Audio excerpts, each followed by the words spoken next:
நமஸ்காரம். திருக்குறள் அறத்துப்பால் விருந்தோம்பல் குறள் எண் 83.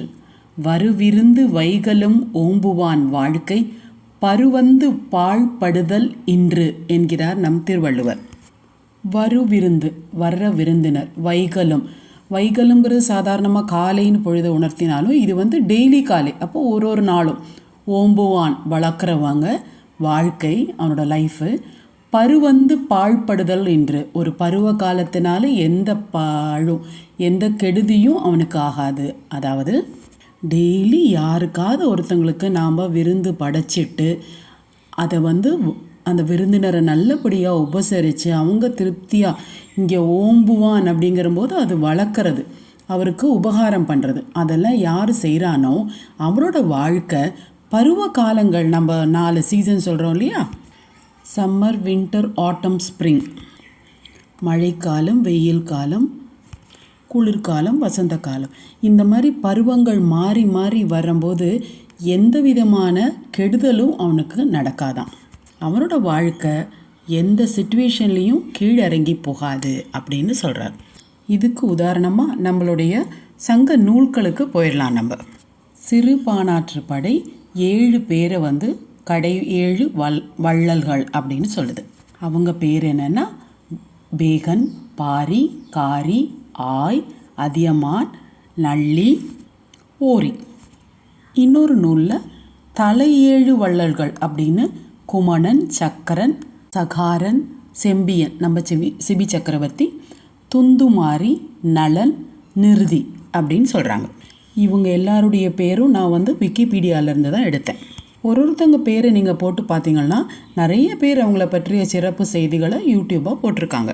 இந்த கொடுத்து சிவந்த மக்கள் எல்லாமே ஒரு சிலர் குறுநில மன்னர்களாக, ஒரு ஸ்மால் கிங்டமாக ஆண்டிருக்க மன்னர்களாக இருந்திருக்காங்க.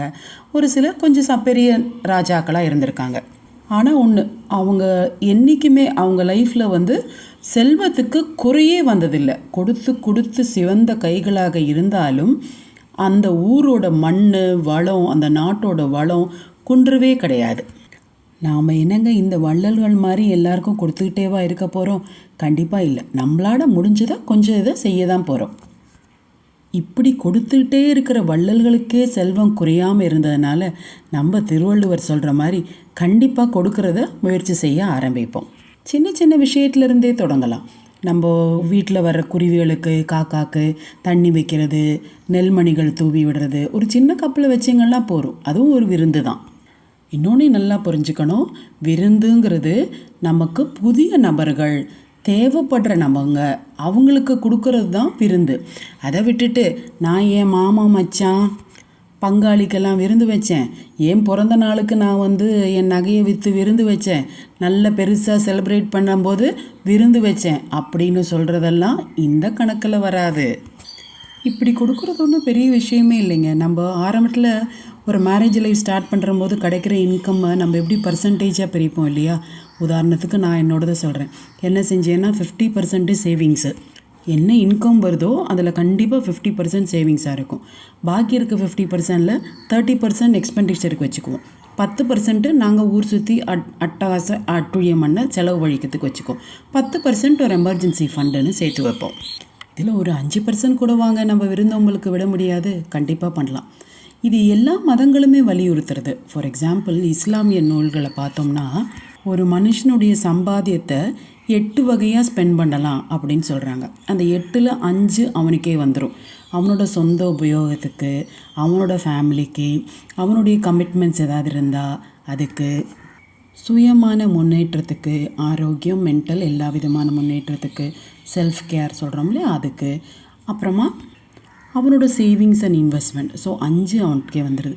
பாக்கி 3 பங்கு என்ன சொல்கிறாங்கன்னா, ஒன்று கெட்ட வழிகளெல்லாம் பணம் போகாமல் இருக்க தடுப்பதற்கான், இன்னொன்று அவங்க கம்யூனிட்டி, அவங்களுடைய கோயில் குளங்களெல்லாம் வளர்கிறதுக்கு, இன்னொன்று சேரிட்டி, அடுத்தவங்கள சப்போர்ட் பண்ணுறதும் சேரிட்டிக்கும் ஒரு பங்கு எடுத்து வைக்க சொல்கிறாங்க. கொடுப்பதுனால நம்ம குறைஞ்சி போயிட போகிறதே இல்லை. திருவள்ளுவர் அடித்து சொல்கிறாரு இல்லையா? அதனால் நம்மளால் இயன்றதை தேவைப்படுறவங்களுக்கு கொடுத்து மகிழ்வோம். இந்த அவசரமான காலத்தில் யாருப்பா விருந்தும் மருந்துக்கும் தேடி வராங்க அப்படின்னு கேட்குறீங்களா?